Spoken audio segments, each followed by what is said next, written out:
और इसी बीच देश भर में ज्यादातर स्कूल और कॉलेज पिछले एक साल से बंद हैं। ऐसे में छात्रों को ऑनलाइन क्लास के जरिए पढ़ाई पूरी करनी पड़ रही है। ऑनलाइन पढ़ाई में भी कई बार देखा गया है कि स्मार्टफोन और इंटरनेट कनेक्शन की कमी के चलते छात्रों को परेशानी का सामना करना पड़ता है। और ऐसे में अब शिक्षा मंत्रालय से जुड़ी संसद जो है उसकी स्थायी समिति ने सरकार से सैटेलाइट क्लासरूम तैयार करने का सुझाव दिया है ताकि बच्चों की पढ़ाई में कोई बाधा ना आ सके। ऐसे में सैटेलाइट क्लासरूम के तहत एक ही जगह पर कुछ बच्चों के एक साथ पढ़ाई कर सकने का जो है ये पूरा, इसीलिए सैटेलाइट क्लासरूम की मांग यहाँ पर की जा रही है। इसी बीच समिति ने इसके लिए इसरो की मदद लेने का भी सुझाव दिया है। समिति ने अगली बैठक में इसरो के अधिकारियों को बुलाकर उनकी राय लेने का भी निर्णय लिया। इसी बीच आपको बता दें कि सैटेलाइट क्लासरूम के लिए गुजरात और ओडिशा के मॉडल का अनुसरण करने की बात कही गई है। आपको बता दें कि पहले से ही भारत सरकार के सूचना प्रौद्योगिकी मंत्रालय के तहत काम करने वाली एक कंपनी ऐसी सेवाएं दे रही है।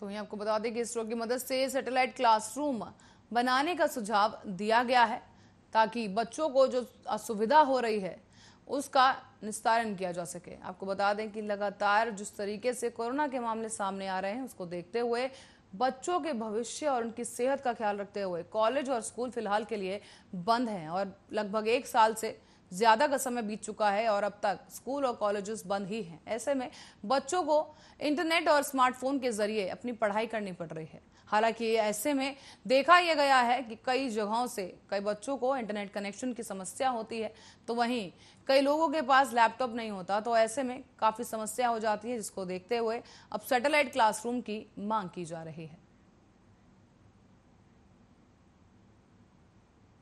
और इसी बीच रुक करेंगे अगली खबर की ओर, जहां कोरोना टीकाकरण की नीति में बदलाव करने के पहले दिन ही यानी सोमवार को पुराने सारे रिकॉर्ड टूट गए हैं। सोमवार को 85 लाख से ज्यादा लोगों को टीका लगाया गया है, लेकिन राज्यों के लिए यह रिकॉर्ड आगे बनाए रखना मुश्किल होगा। कई राज्यों ने स्वीकार किया है कि अगर उन्हें केंद्र सरकार से नियमित वैक्सीन मिलती रहेगी तो वो तेजी के साथ टीकाकरण जारी रखेंगे, लेकिन अगर वैक्सीन नहीं मिलती है तो टीकाकरण फिर से धीमा पड़ सकता है। कोविन पोर्टल पर उपलब्ध आंकड़ों के अनुसार आपको बता दें कि बीती रात तक देश में सोमवार को करीब 85,15,765 लोगों ने वैक्सीन लगवाई है और इससे पहले 5 अप्रैल को 43 लाख से ज्यादा लोगों को वैक्सीन लगाई गई थी। ऐसे में कोविड टीकाकरण अभियान की इस गति को आगे भी बनाए रखने के लिए आगामी 9 दिनों में करीब 7.2 करोड़ वैक्सीन की आवश्यकता होगी, लेकिन राज्यों के पास कोरोना वैक्सीन का पर्याप्त स्टॉक नहीं है। इसलिए राज्यों की तरफ से केंद्र सरकार से ये अपील की गई है कि अगर वैक्सीनेशन का जो रफ्तार है इसी तरह से बरकरार रहनी चाहिए, तो ऐसे में वैक्सीन पर्याप्त मात्रा में राज्यों को जल्द ही उपलब्ध कराई जानी चाहिए।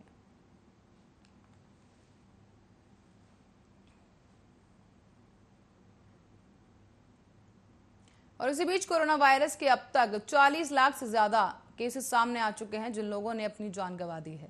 वैक्सीन के आने से दुनिया को काफी राहत जरूर मिली है, लेकिन अब तक विश्व स्वास्थ्य संगठन ने कहा कि भारत में मिले डेल्टा वेरिएंट पर कोरोना वायरस वैक्सीन कम असरदार पाई गई है। इसी के साथ ही हालांकि राहत की बात यह है कि वैक्सीन से मौत का खतरा इस वक्त काफी कम हो जाता है और गंभीर बीमारियों से बचाती भी है वैक्सीन। लेकिन इसके साथ साथ WHO ने कहा है कि इसका कारण कई म्यूटेशन में हो रहे बदलावों को माना जा रहा है। यही कारण है कि वैक्सीन का असर कम हो सकता है। डेल्टा प्लस वेरिएंट भारत में पाए गए डेल्टा वेरिएंट में हुए म्यूटेशन की वजह से बना है, जो कि वायरस के हावी होने में सक्षम स्वरूपों को एक जैविक लाभ मिलता है, जो कि म्यूटेशन जिसके जरिए यह स्वरूप लोगों के बीच बहुत ही आसानी से फैल जाता है। ऐसे में WHO ने भी वायरस के इस नए स्वरूप को लेकर चिंता जाहिर की है। पूरी दुनिया में अब तक 29 देशों में इस बदले हुए स्वरूप से सबसे ज्यादा तबाही मचानी शुरू कर दी है। और इसी बीच आईसीएमआर के वरिष्ठ वैज्ञानिकों ने बताया है कि कोरोना के बदलते स्वरूप और उसको जो जीनोम उसके डिकोड किए गए हैं, उसकी डिकोड करने की कोशिश भी लगातार जारी है। और ऐसे में कई देशों के कई संस्थान दिन रात शोध कर रहे हैं और अब तक भारत में उन्हें कोरोना के इस बदले हुए स्वरूप के बारे में कोई भी केस नहीं मिला है। ऐसे में अपने देश में तबाही मचाने वाले डेल्टा वेरिएंट के भी कई स्वरूप सामने आए हैं, लेकिन दक्षिण अमेरिका में वायरस के बदले स्वरूप लैम्बडा को लेकर ज्यादा सतर्कता बरतने की आवश्यकता है।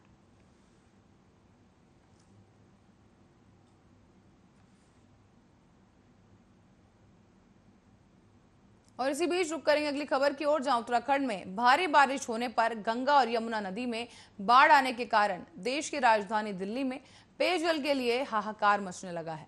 कई इलाकों में पेयजल आपूर्ति नहीं आने पर लोग दिल्ली जल बोर्ड को ट्वीट कर अपनी दिक्कतों की सूचना दे रहे हैं, साथ साथ उसका समाधान करने का आग्रह भी किया जा रहा है।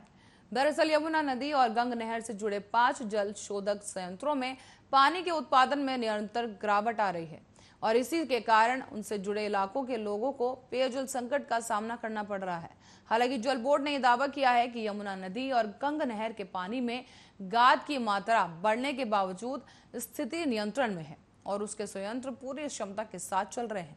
ऐसे में उत्तराखंड में भारी बारिश होने के कारण गंगा और यमुना समेत सभी नदियों में बाढ़ आ गई है। साथ ही बताते चले कि सभी नदियों के पानी में गाद की मात्रा काफी बढ़ गई है और इसी कारण हरिद्वार में 3 दिन से गंग नहर में पानी छोड़ना भी बंद कर दिया गया है। इस नहर से जुड़े दिल्ली जल बोर्ड के सोनिया विहार और भागीरथी जल शोधक संयंत्र में पानी आना कम हो गया है। इसी के साथ ही अगले 2 से 3 दिनों के बाद इनको गंग नहर से पूरी तरह से पानी मिलना बंद हो जाएगा। लिहाजा इन दोनों संयंत्रों में पानी का उत्पादन भी प्रभावित होना शुरू हो गया है।